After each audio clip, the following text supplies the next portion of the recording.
Hola a todo el mundo y bienvenido a mi canal. Yo me llamo Chirey. Soy una abogada afro-latina licenciada practicando la ley de criminales, pero como todos ustedes, a mí me fascina cuando estamos hablando de casos de crímenes reales. En este video vamos a hablar del caso de Breonna Taylor. Si quieren más video en español, nada más dime allá abajo.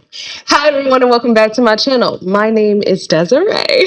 I'm a licensed and practicing Afro-Latina criminal attorney who, much like the rest of you, has a severe fascination with true crime cases. Listen, today we're going to talk about a case that contributed to the movement of police reform.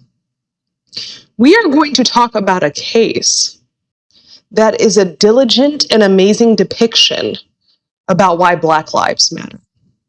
We're going to talk about a case of when police abuse their authority and consequences are meh. This is the case of Breonna Taylor. Breonna Taylor was born on June 5th of 1993 in Grand Rapids, Michigan. Breonna's mother, Tamika Palmer, had two children, Breonna and her younger sister, Janiah. Breonna's father, Everett Skeeter Taylor, had 6 children total. Those children were Asia, DeAndrea, Chantel, Breonna herself, Everett III, and another daughter named Detonia. In 2008, and when Breonna was merely 15 years old, her mother and her sister Janiah moved to Louisville, Kentucky. Breonna graduated from Western High School in Louisville, Kentucky, and she excelled academically. In addition to being brilliant, Breonna was also a really hard worker. She held numerous restaurant jobs, including her job at Steak and Shake. Following high school graduation, Breonna attended the University of Kentucky in Lexington before ultimately returning home after 1 year. According to Breonna's mother, Tamika, Breonna's focus then turned to repairing her credit in order to get a home and a car. From January 2016 to about November 2016, Breonna worked as an emergency medical technician. I saw this noted and I'm going to mention it just briefly, but it appears at some point in 2018, Breonna's certification lapsed, but eventually she got it back and she resumed her job as an emergency medical technician around year 2020. In addition to being an EMT, Breonna also worked as a PRN. For those of you who are unfamiliar with the term, much like me, I had to figure out what PRN stood for, but basically it stands for as needed. It's a Latin term which translated just stands for as needed. So Breonna was called into the hospital to work on an as needed basis. Now let's pay attention to that, because what did I say? Breonna was working at a hospital, but in addition to working at a hospital, she was also an emergency medical technician. What else do we know about the year 2020? Anyone? It was the height of the pandemic. Breonna was selfless, and she risked her own life to help the lives of others. Because Breonna's goal in life was to help others, she actually intended on enrolling in Ivy Tech Community College in the fall of 2020 with the ultimate goal of becoming a neonatal nurse. Let's talk about what derailed Breonna's plans forever. On March 12th of 2020, Breonna invited one of her aunts, a woman by the name of Bianca Austin, out for drinks. Breonna's aunt, Bianca, was a nursing student at the time, and she ultimately declined Breonna's invitation. After those plans with her aunt fell through, Breonna decided to stay home and watch movies with her boyfriend at the time, a man by the name of Kenneth Walker, but he's commonly referred to as Kenny. According to Kenny, he and Breonna met in the fall of 2012, but their relationship really started as a friendship initially, but it progressed into a romantic relationship around the year of 2016. At that point, the pair was engaged in an on and off relationship until Breonna's untimely passing. After midnight, on that same evening, so I guess into the next morning of March 13th of 2020, 7 plainclothes officers from the Louisville Metropolitan Police Department, acting on a no-knock warrant, used a battering ram to break down Breonna Taylor's apartment door. 7 plainclothes officers from the Louisville Metropolitan Police Department, acting on a no-knock warrant, used a battering ram to break down Breonna Taylor's apartment door. 7 plainclothes officers from the Louisville Metropolitan Police Department, acting on a no-knock warrant, used a battering ram to break down Breonna Taylor's apartment door. Amongst those 7 officers, there are 3 that I want you to intently focus on as we go through the rest of this story. And those 3 are Jonathan Mattingly, Brett Hankison, and Miles Cosgrove. There's another segment in this video where we're going to talk specifically about no-knock warrants, but I will let you know that at the time, and according to these officers, they believed that the no-knock warrant that they had was valid. The warrant listed Breonna's address at 3003 Springfield Drive, apartment number 4 in Louisville, Kentucky. So what exactly was the purpose of this warrant?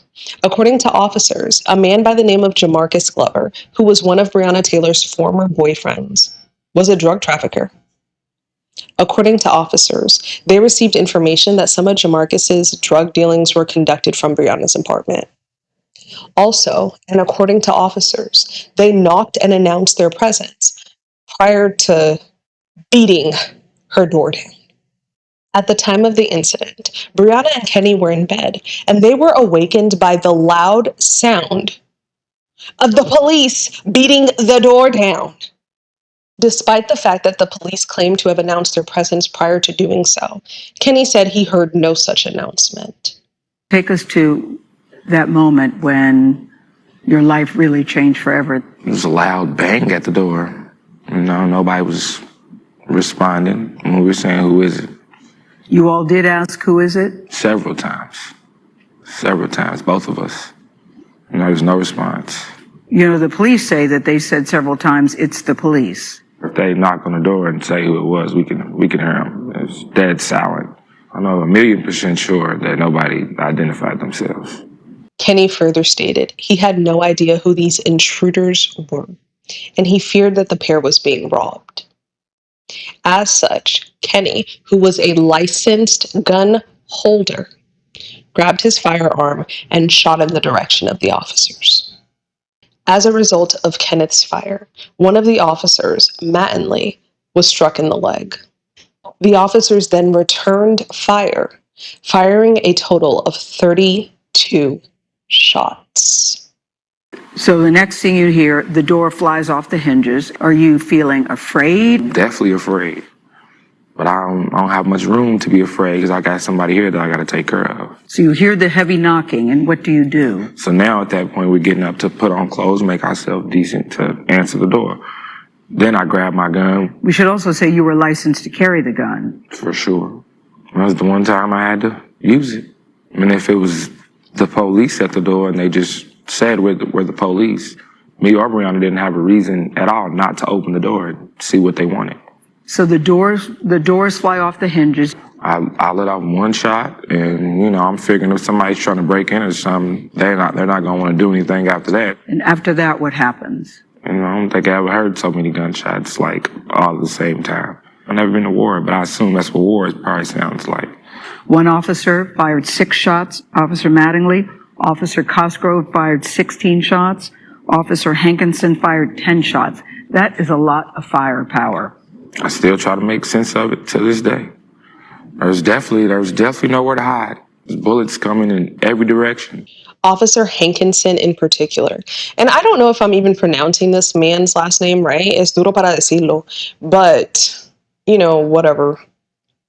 Officer Hankinson or Hankison or como se dice esa palabra, he shot 10 rounds through a covered window and a glass door, although Kenny himself was uninjured. Breonna was shot 6 times, despite the fact that she was unarmed. Those shots proved fatal, ultimately claimed Breonna Taylor's life. So I told you guys earlier that we would have a section in this video that we were going to talk about no-knock warrants. This is that section. A no-knock warrant, much like any other warrant that I've discussed on this channel, is a warrant that is issued after a determination of probable cause is made. The determination as to probable cause is made after a judge reviews a probable cause affidavit that is submitted to the judge from police officers. In that probable cause affidavit, the police officer will typically just write a narrative of the reasons they believe probable cause exists. After reviewing this sworn statement of police officers. The judge will then sign off on the warrant if the judge believes that there's sufficient probable cause. The reason I'm placing such emphasis on the fact that this is a sworn statement is because the officers here lied. As you know, if you've been watching me long enough, I like to go through the documents if they're made available. In this case, the affidavit was made available, so I want us to review that together. As we'll notice at the top, it says proof by affidavit having this day been made before me by Detective Joshua C. Jaynes, and his badge number is in parens as 7627. It further states that Detective Joshua C. Jaynes is a peace officer of the Louisville Metropolitan Police Department, and that there is probable and reasonable cause for the issuance of this search warrant as set out in the affidavit attached hereto and made a part hereof as it fully set forth herein. And then bolded, you are commanded to search the premises known and numbered as St. Anthony Gardens, 3003 Springfield Drive, apartment number 4, Louisville, Kentucky, 40214, Jefferson County, Kentucky, and all surrounding curtilage. It then goes on to describe with particularity the premises to be searched. It says a multi-family 2-story apartment complex that consists of, and then it carries on. I'm not going to continue to read that entire paragraph because it merely just describes the premises to be searched. It further states that they are to search this vehicle, and it describes the vehicle as a 2017 Dodge Charger SRT 8, red in color, Mississippi registration, MTA 7307, and then it provides the VIN number. It further states they are to search a 2016 Chevrolet Impala, white in color, with Kentucky registration. 140ZAT is the license plate, and then it also provides the VIN. And then finally, it states that they're also to search the person or persons of, and it lists the 3 people: Jamarcus Cordell Glover, Adrian Orlandis Walker, and Breonna Taylor.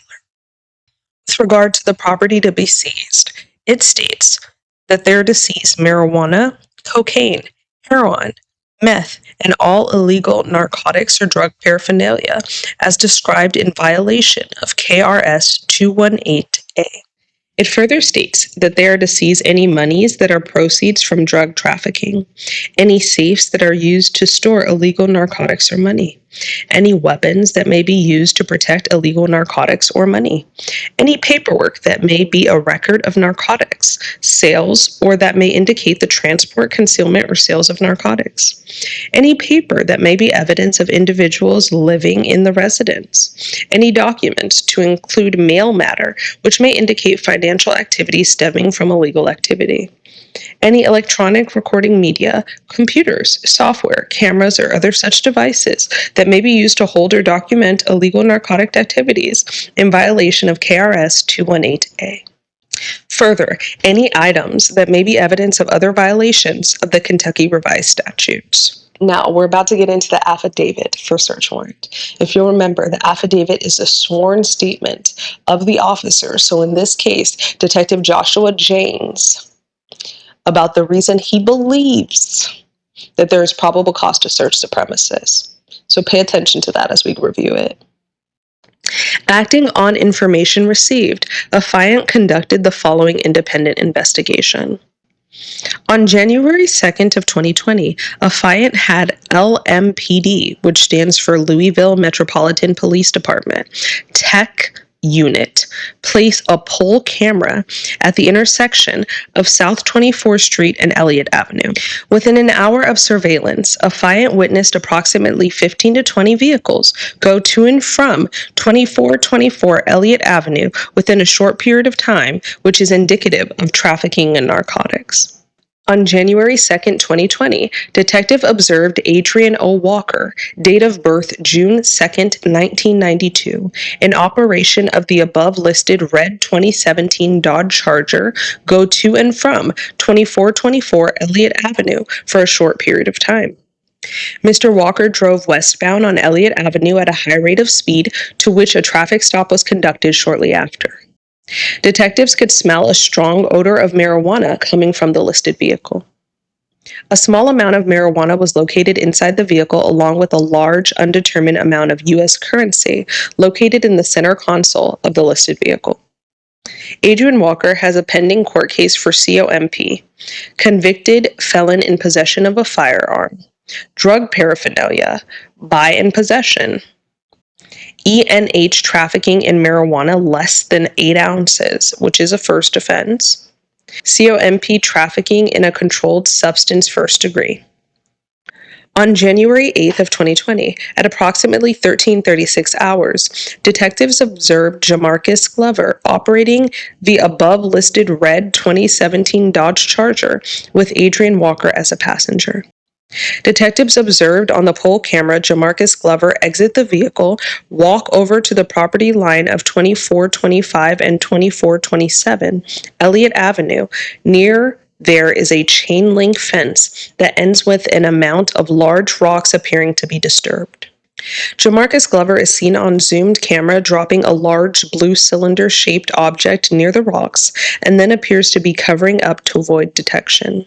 Jamarcus Glover has the following pending court cases: convicted felon in possession of a firearm, convicted felon in possession of a handgun, receiving stolen property in parens firearm, drug paraphernalia, buy or possess, trafficking in a controlled substance first degree, first offense, less than 4 grams of cocaine, COMP possession of a controlled substance first degree, first offense, heroin, COMP possession of a controlled substance first degree, first offense, cocaine, tampering with physical evidence, COMP trafficking in marijuana less than 8 ounces, first offense, COMP trafficking in a controlled substance first degree, first offense, less than 4 grams of cocaine, and COMP tampering with physical evidence.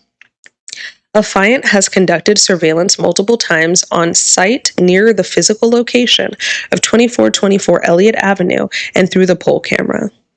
Affiant has witnessed on occasions subjects running from 2424 Elliott Avenue to the rock pile near the property line of 2425 and 2427 Elliott Avenue, where Jamarcus Glover dropped the suspected narcotics, and then the subjects ran back into 2424 Elliott Avenue.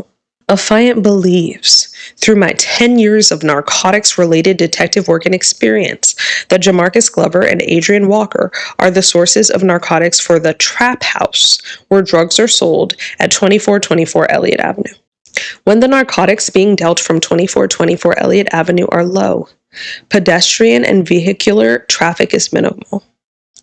Mr. Walker and or Mr. J. Glover show up operating the red 2017 Dodge Charger and appear to re-up the drug house at 2424 Elliott Avenue.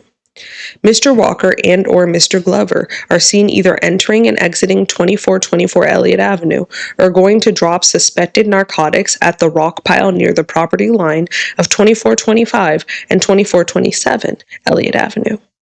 Once they leave the area, normal pedestrian and vehicular traffic resumes. Affiant has observed the listed red 2017 Dodge Charger make frequent trips from 2424 Elliott Avenue to 3003 Springfield Drive. Both Mr. Glover and Mr. Walker have been known to operate the listed vehicle. On January 16th of 2020, during the afternoon hours, Affiant witnessed Jamarcus Glover operating the listed red 2017 Dodge Charger. Mr. J. Glover pulled up and parked in front of 3003 Springfield Drive. Affiant then observed Mr. J. Glover walk directly into apartment 4.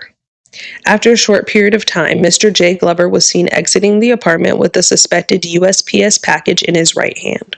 Mr. Glover then got into the red 2017 Dodge Charger and drove straight to 2605 West Muhammad Ali Boulevard, which is known as a drug house. Affiant verified through a U.S. postal inspector that Jamarcus Glover has been receiving packages at 3003 Springfield Drive, apartment 4. Affiant knows through training and experience that it is not uncommon for drug traffickers to receive mail packages at different locations to avoid detection from law enforcement. Affiant believes through training and experience that Mr. J. Glover may be keeping narcotics and or proceeds from the sale of narcotics at 3003 Springfield Drive, apartment number 4, for safekeeping. Affiant has observed the above-listed white 2016 Chevrolet Impala park in front of 2424 Elliott Avenue on different occasions. This vehicle is registered to Breonna Taylor. Affiant has verified through multiple computer databases that Breonna Taylor lives at, and it blocks out the address, which is really strange to me, but it is the 3003 Springfield Drive. Affiant verified through multiple computer databases that as of February 20th, 2020, Jamarcus, then a lot of it is cut off, Drive number 4 as his current home address. So my assumption is that it says that Jamarcus has listed Breonna's address as his home address. And then finally, Mr. J. Glover and Mr. Walker are acquaintances and have been seen going to and from 2424 Elliott Avenue. Additionally, the red 2017 Dodge Charger has been driven by these individuals mentioned within this affidavit. Affiant has witnessed during physical surveillance the suspected drug traffickers share the red 2017 Dodge Charger numerous times to transport and store their suspected narcotics. As you can see through our review of the affidavit, Joshua Jaynes stated that there was multiple different activities linking Jamarcus Glover and this Walker dude back to Breonna Taylor's apartment. So as you can further see, he claims to have credible information based on his 10 years of experience that Jamarcus was dealing drugs out of Breonna's apartment. And based on this sworn statement to the court, the officers received a no-knock warrant. I don't think I already mentioned this, but let me go ahead and go back for just a brief moment. A no-knock warrant is called exactly that because officers do not have to knock and announce their presence prior to executing the warrant. The reason that officers don't have to knock and announce their presence when executing on a no-knock warrant is because the evidence that they are seeking might be destroyed if they were to do so. Remember in the beginning where we were talking about how officers said that they knocked and announced their presence and how Kenny said that he heard no such announcement? If they were acting on a valid no-knock warrant, which this is not, but if they were acting on a valid one, they wouldn't have had to knock and announce their presence. So whether or not there was an announcement for the purposes of the argument here isn't really relevant.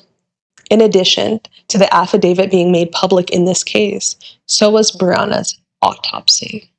The autopsy in this case was conducted by the Office of the Chief Medical Examiner that was located at 10511 LaGrange Road in Louisville, Kentucky, 40223. Further, it was performed by Dr. Jeffrey R. Springer, who has his signature listed at the bottom of the first page.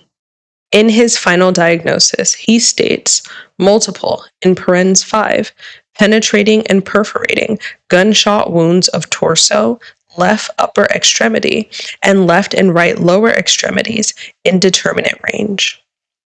He describes the injuries as skin, soft tissue, sternum, main pulmonary artery, left lung, left humerus, and right metatarsals. In his opinion, he states, the death in this case of 26-year-old woman Breonna Taylor is due to multiple gunshot wounds. Further, the autopsy was performed on March 14th, 2020 and completed on March 30th. So based on that autopsy, what do we know? Well, first, the autopsy was conducted 2 days after the shootout with law enforcement. Further, we know that the reason, in this doctor's opinion, that Breonna passed is because of the officer's gunfire. Following the shooting, what happened to Kenny? Kenny was originally charged with assault and attempted murder of Sergeant Mattingly, but that was ultimately dismissed and with prejudice a year later. A judge permanently dismissed charges against the boyfriend of Breonna Taylor, accused of attempted murder of a police officer. Kenneth Walker fired a single shot when Louisville officers broke down the door of Taylor's apartment during a drug raid last March after believing intruders were breaking into the home. That shot hit an officer, and Taylor was killed when officers returned fire. Last May, attempted murder charges against Walker were dropped, but without prejudice, meaning the charges could be restored. But yesterday, a judge honored the county attorney's recommendation that the charges be dropped permanently. This Saturday will mark the one-year anniversary of the incident. If I haven't already told you guys about this before, and if we haven't already talked about it before, with prejudice merely means that the prosecution can't refile the charges. In June of 2020, so 3 months after Breonna's passing, the LMPD ultimately fired Hankison for not obeying protocols when it comes to discharging his weapon. If you'll remember, Hankison was the bastard who decided to shoot through a covered patio door in the window of Breonna's apartment. In January of 2021, so almost a full year later, the police department then fired Miles Cosgrove for disobeying the office's policy about deadly use of force. Also, and I didn't mention this before, but according to multiple separate sources, it was Miles Cosgrove's shot that ultimately ended Breonna's life. The autopsy says that it was due to multiple shots, but according to different sources that I read, he was the one who fired the bullet that proved fatal. So what happened to the final officer, Sergeant Jonathan Mattingly? Yeah, nothing. He was allowed to remain on the force until he ultimately decided to retire in June of 2021. Let's talk about Miles Cosgrove a little bit more, because even though it was his shot that was determined to have ended Breonna's life, el boboleco está siguiendo como nada. Translation: this fool has been able to live his life like absolutely nothing. It's my understanding that he was even hired at a different police department. That police department is close to the Louisville Police Department. And when asked for commentary on why they would hire this bum, the chief deputy at that police department by the name of Robert Miller basically regurgitated a bunch of filth. He said, well, he was never criminally charged. He has loads of experience. And we understand that there'll be backlash on either side, but we want to give him a chance. And now turning to a second to Sergeant Mattingly, the one that was able to keep working, como nada pasó, just keep working his job like nothing ever happened, and then ultimately decide that he wanted to retire a year later. He wasn't criminally charged either. In fact, none of the officers here were charged with Breonna's murder. None. But let's talk about some of the charges that they did accrue. First, Officer Joshua Jaynes and Sergeant Kyle Meany were charged with federal civil rights and obstruction offenses for submitting a false affidavit to a judge to obtain the knock warrant in Breonna's case. Remember what I said to you. An affidavit is a sworn statement. So these bozos lied to the court in order to obtain this warrant. On Thursday, August 22nd of 2024, federal judge Charles Simpson ruled that Kenny's decision to open fire on the officers was the legal cause of Breonna's death, rather than the warrantless entry into her home. Because of that, the court then dismissed the charges against both Meany and Jaynes that carried a maximum possible penalty of life. And instead, they are now only facing misdemeanor charges that could result in some fines. Let me just give you my thoughts on the judge's decision. I think that this judge made a nonsensical decision. Let's think about this logically, Judge. Come to the front of the congregation. What are you talking about, sir? Your Honor. What are you talking about? If these bozos had not lied in the first place to falsely obtain the warrant, there would have been no need for the officers to even be at Breonna's apartment. So it was Kenneth's decision to open fire, but it wasn't the officers for being somewhere that they weren't supposed to be. Judge.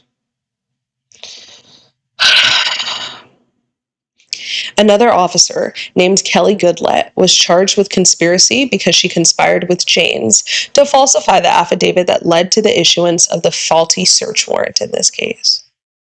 Goodlett pled guilty, and she was ultimately scheduled to be sentenced on April 29th of 2025, but that sentencing got pushed back to February of 26. For what reason, I'm not necessarily sure, but let's just keep up with that date to see if she actually does get sentenced and what that sentence will be. Brett Hankison was charged and convicted by a federal jury for one count of violating Breonna Taylor's civil rights during the execution of this faulty warrant. On July 22nd of 2025, United States District Court Judge Rebecca Grady Jennings sentenced Hankison to 33 months in prison, despite the fact that a Trump-led Department of Justice recommended merely 1 day. What should be noted is that when Biden led the Department of Justice, the recommendation was anywhere from 11 to 14 years. So it seems like a rather big shift in recommendations, don't you think?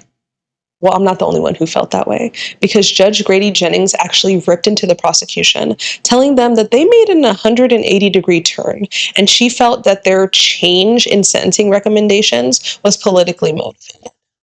Since Breonna Taylor's passing, legislation went into effect called Breonna's Law that actually target no-knock warrants. That was actually made available as well, so let's go through some of it together briefly. Whereas, a ban of no-knock search warrants will enhance the safety of both citizens of the Louisville metro government and for the law enforcement officers who protect them. And whereas, specific restrictions and limitations on the use of all search warrants are clearly required to achieve public safety. And whereas, the use of body camera equipment facilities, transparency in the execution of any search warrant by Louisville Metropolitan Police Department. As far as Jamarcus Glover is concerned, the man who many say actually started all of this. It's my understanding he's actually in custody, and he was sentenced to 7 years for a probation violation. New details today on the man who was the target of the raid the night police killed Breonna Taylor. He is headed to prison. A judge has revoked Jamarcus Glover's probation from a 2021 drug trafficking conviction. He was sentenced to 7 years in prison. Glover's now serving his time in prison because he picked up new charges last year. You may recall the police started investigating Glover after his girlfriend's 13-year-old daughter overdosed on fentanyl in the St. Matthews apartment where they lived. This new case is not just drug trafficking. It accuses Glover of engaging in organized crime. He was released on bond when he was arrested last year, but then went on the run, and that led to a manhunt that lasted several months. That latest case is still pending while he heads back to prison for the prior conviction. As far as Breonna's family members and Kenny, they both received settlements from the city of Louisville. Kenny's settlement was $2 million and Breonna's family settlement was $12 million. This case is absolutely astonishing, still to this day. The actions that occurred here are absolutely police abuse of power. If you guys enjoyed this video and you want more videos like it, go ahead and let me know down below. As always, thank you guys so much for watching. Please be sure to like, comment, share, and subscribe. Until next time, y'all take care.